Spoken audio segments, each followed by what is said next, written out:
Hello student, today we learn about the movement of force और torque. हमने आज torque के बारे में पढ़ना है। तो जो टॉर्क का दूसरा नाम है वो क्या है? टॉर्क और movement of force, movement of force. और इसका जो थर्ड नाम है दैट इज़, हम उसको डेफिनेशन में लेंगे तो टॉर्क की जो डेफिनेशन होती है that is turning effect, turning effect of the force about the axis of rotation। तो पहले तो आपको टॉर्क के बारे में पता होना चाहिए भी टॉर्क क्या चीज़ है, ठीक है। तो ये पहले भी मैंने आपको बताया, थोड़ा सा मैं और बता देता हूँ इसको। चलो इसको देखते हैं आप। मैंने मान लिया सपोज यहाँ पर एक स्टीयरिंग व्हील है, इसको हमने स्टीयरिंग व्हील ले लिया। तो स्टीयरिंग व्हील को जब हम लेते हैं तो मैंने सपोज यहाँ पर इसको स्टीयरिंग व्हील बना दिया, ये आपको देखने में स्टीयरिंग व्हील लगे। तो आपने जब स्टीयरिंग व्हील को रोटेट करना है तो आप देखो, आप दोनों साइड से क्या करेंगे, आपको ये चीज़ बिल्कुल क्लियर होनी चाहिए। आई सपोज मैंने मान लिया आपने फोर्स लगानी है, तो जब आप यहाँ पर बैठे हैं, सपोज ये आप हैं, ये आपका सिर टॉप व्यू से नज़र आ रहा है, आप अपने हैंड से क्या व्हील को इस तरफ और इस तरफ खींचेंगे तो क्या ये रोटेट हो जाएगा? नो सर, ये रोटेट नहीं होगा, अभी ये रोटेट नहीं हो सकता, ग्रीन वाला गलत है। अभी बच्चा कहता है सर मैं इसको यूं करके ऊपर और यूं करके यूं नीचे खींच लूँ तो ये रोटेट हो जाएगा। नो, अभी ये रोटेट नहीं होगा। तो ये रोटेट कैसे होगा? अब सर मैंने ना ग्रीन की जगह कोई और कलर ले लिया, सपोज मैंने सर अब मैंने ये वाला कलर ले लिया। अब मैंने कहा भी मैं एक बच्चा इसको यूं फोर्स लगाता है नीचे एक साइड से और दूसरी लगाता है ऊपर, तो ये जो फोर्स है क्या ये व्हील को रोटेट कर देगी? बिल्कुल ठीक सर, क्योंकि जब ये फोर्स ऐसे लगेगी तो यहाँ से सर्कल के बिल्कुल सेंटर से देखें तो ये एक परपेंडिकुलर बन गया, तो रेडियस परपेंडिकुलर डिस्टेंस बना और यहाँ पर भी रेडियस परपेंडिकुलर डिस्टेंस बना, जिसके कारण ये जो फोर्स है इसको इस तरफ और ये वाली फोर्स इसको इस तरफ, यानी ये पूरा व्हील है हमारा ऐसे रोटेट हो जाएगा। ठीक है सर, ये हमें क्लियर हो गया। तो सर ये ग्रीन वाला क्यों नहीं रोटेट करता वो भी मैं आपको बताता हूँ। सपोज़ मैंने दोबारा से ले लिया भाई, ये मैंने व्हील ले लिया, ठीक है।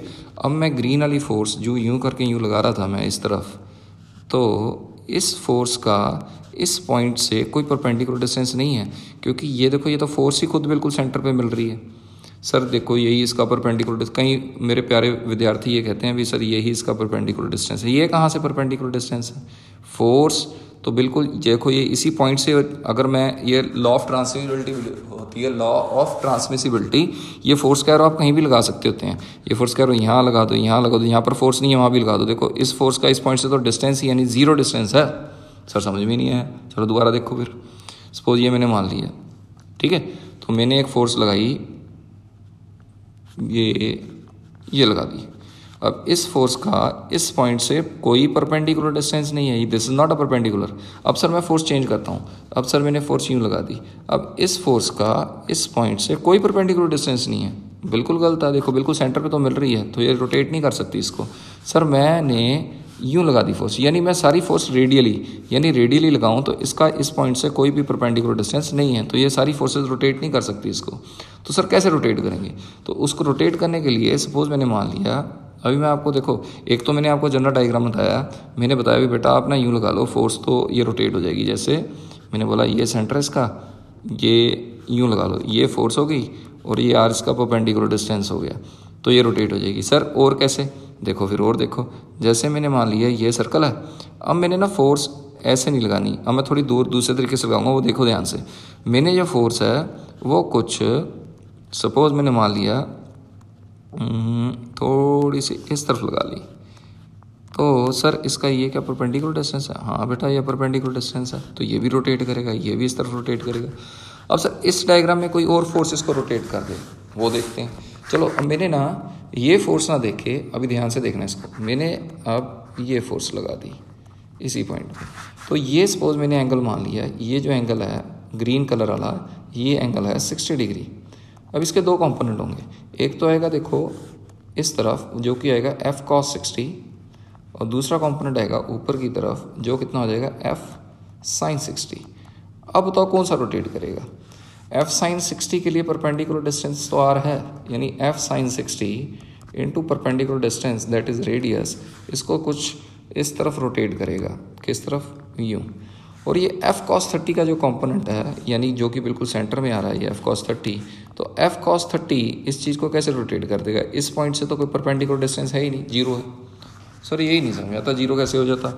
देखो यार, ये है, अगर मैं फोर्स इसको ऐसे लगाऊं तो क्या रोटेट हो जाएगा क्या? ये नहीं होगा सर। देखो ये फोर्स तो बिल्कुल सीधी जा रही है। ऐसे इसका जो एफ कॉस 30 था, 60 था, वो बिल्कुल सेंटर की तरफ था, वो तो बिल्कुल सेंटर की तरफ था, उससे रोटेट ही नहीं हो सकता। चलो सर और करते हैं, अभी हमने मानना ही नहीं है, अभी हमें समझ में आया।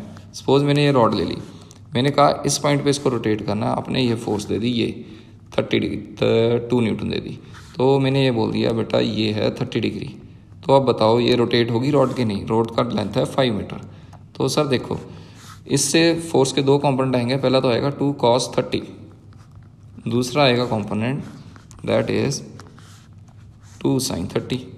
ठीक है सर, अब सोच के बताओ इस पॉइंट पी से परपेंडिकुलर डिस्टेंस, ये जो 2 cos 30 है उसका इस पॉइंट पी से परपेंडिकुलर डिस्टेंस कितना है? सर 0। सर यही नहीं समझ में आता, 2 cos 30 से साफ साफ तो सर 5 मीटर डिस्टेंस है। अरे यार परपेंडिकुलर डिस्टेंस पूछा है।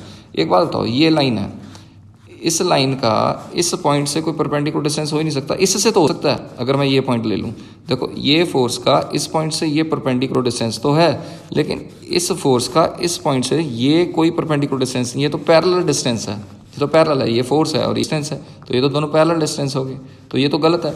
यानी 2 cos 30 का ना, खुद देखो यहाँ पर रॉड हो और आप पकड़ के इस तरफ खींचो तो ये रोटेट कैसे होगी? रोटेट तो हो ही नहीं सकती। ये रोटेट तो तब होगी जब 2 sin 30 वाला कंपोनेंट इसको ऊपर लेके जाए। तो 2 sin थीटा का ये जो परपेंडिकुलर डिस्टेंस है ये 5 है, यानी जो हमारी टॉर्क होगी वो होगी 2 sin 30 × 5। This is the answer. ठीक है सर, तो ये आंसर है। चलो सर अभी और प्रैक्टिस करते हैं। चलो देखो, मेरे से तो आप चाहे 100 क्वेश्चन करा लो इसके, टॉर्क तो का कंसेप्ट जिसको क्लियर है उसको कोई दिक्कत नहीं है। चलो अब देखते हैं। मैंने बोला यहाँ से मेरे को फोर्स मिल गई है एक, suppose this one is 8 Newton, और ये जो मेरा एंगल है ये है, चलो 8 की जगह हम ना थोड़ा इजी करते हैं काम, 5 न्यूटन ले लेते हैं। तो यहाँ पर मैंने 5 न्यूटन मान लिया, तो ये मेरा 37 डिग्री है। ठीक है, दूसरा मैंने बोला यहाँ पर मेरी एक फोर्स 6 न्यूटन लग रही है, और मैंने एक और बोला यहाँ पर मेरी एक फोर्स 10 न्यूटन लग रही है, जिसका ये जो एंगल है, ये वाला एंगल बिल्कुल सेंटर से ये 53 डिग्री है। ठीक है सर, चलो सर इसको जल्दी से कर दो। चलो सर देखो फिर बच्चे, ये इस 5 का ये जो कंपोनेंट 5 cos 37 आएगा, cos 37 4/5 होती है, यानी 4 आ गया, और ये 5 sin 37 आएगा, तो 5 sin 37 3/5 होता है, 5 कैंसिल, यानी ये 3 आ गया। तो ये दो कंपोनेंट इसके 5 के ले लिया, अब इसकी ज़रूरत नहीं है। 6 न्यूटन पहले एक्स एक्सिस में, इसको लेने की ज़रूरत नहीं है। अब हम देखते हैं ये 10 का एक कंपोनेंट नीचे आएगा, दैट इज़ 10 sin 53।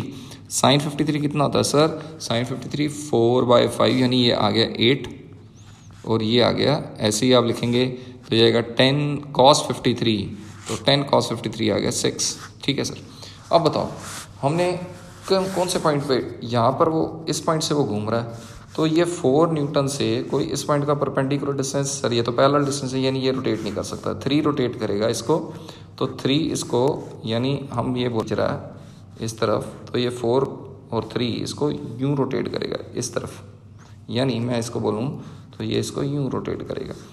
तो ये 6 न्यूटन तो रोटेट कर ही नहीं सकता, क्योंकि सर ये देखो ये 6 न्यूटन का इस पॉइंट से तो पैरेलल डिस्टेंस है।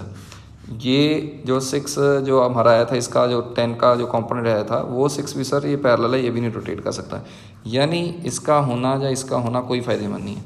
लेकिन ये अगर ये बोलें, ये जो 10 का ये जो आया था हमारा कंपोनेंट 8 आया था, इसका 10 sin 53, 8 वाला डिस्टेंस का ये ही परपेंडिकुलर डिस्टेंस है, तो ये इसको इस तरफ रोटेट कर देगा, यानी इसकी रोटेशन भी इस तरफ है और इसकी रोटेशन भी इस तरफ है, दोनों का सेंस सेम है।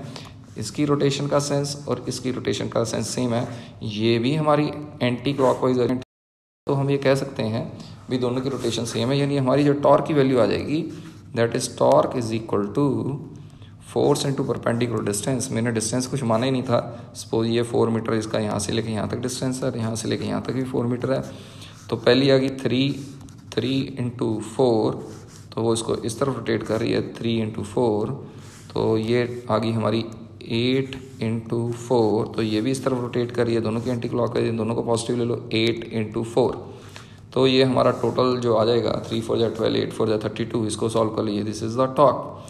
सर आप क्वेश्चन दीजिए। चलो मैं ना आपको 2-3 क्वेश्चन देता हूँ, तो ये ज़रूर ट्राई कीजिए, नहीं ट्राई करेंगे तो बिल्कुल भी आपसे क्वेश्चन नहीं होंगे आगे जाके। तो मैंने आपको एक फोर्स दे दी यहाँ 10 न्यूटन 37 डिग्री पे, एक दे दी है 4 न्यूटन, एक दे दी है 10 न्यूटन। तो ये जो एंगल है हमारा ये 53 डिग्री है। और एक और फोर्स देते हैं आपको, ये दे दी 2 न्यूटन। तो आपने इस पॉइंट से रोटेट करना पूरी बॉडी को, this is the rotation of the rod. तो जो डिस्टेंसेज है वो इस तरीके से हैं, ये जो डिस्टेंस है ये 2 मीटर है, ये भी 2 मीटर है और ये 4 मीटर है। अब आपने इसकी टॉर्क निकालनी है, नहीं निकलेगी तो कोई बात नहीं, let you try this one, okay.